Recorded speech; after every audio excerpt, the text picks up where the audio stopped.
Absolutely. Aggreko's been a long time player in Iberia PArish economics, and especially at the Kid Regional Airport.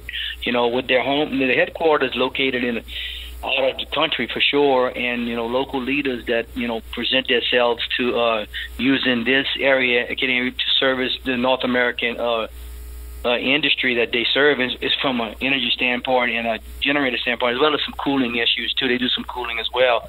Right. Decided to relocate all their technical people. From what I understand, what I know, their technical people, their service people, their call center, and a bunch of other areas, relocate them to the new Iberia location and consolidate some of their efforts to more efficiently operate out of a centralized location to service North America. And they're doing a major expansion in their facility to house these people, and anywhere from 50 to 75 jobs. When it's all said and done, that they're gonna increase on their payroll over the next 2 years, some sooner than later.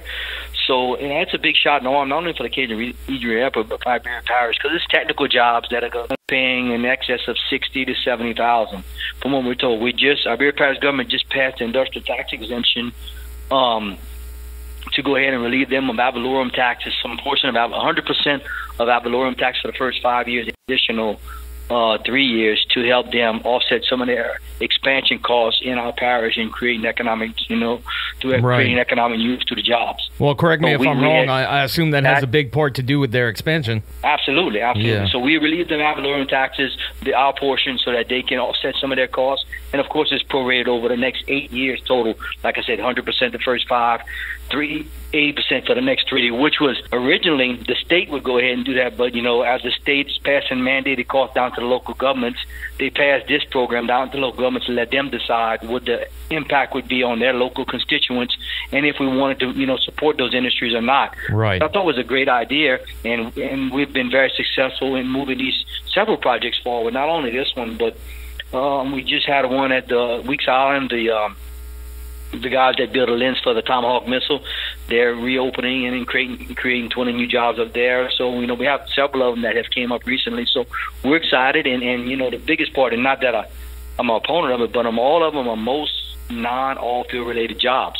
Right. And the diversification is key. We want to see the oil industry back, but at the same time we need to diversify also.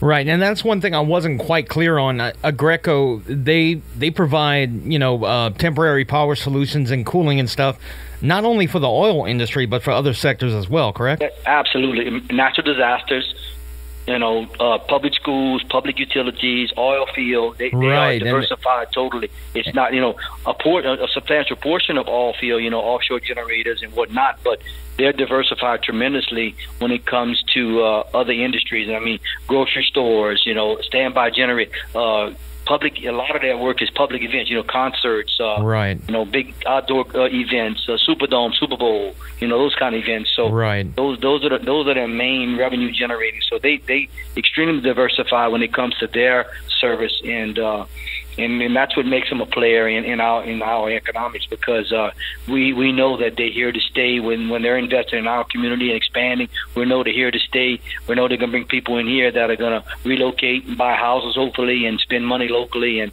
that's what we need, not only at the Kid Airport but in Iberia PArish.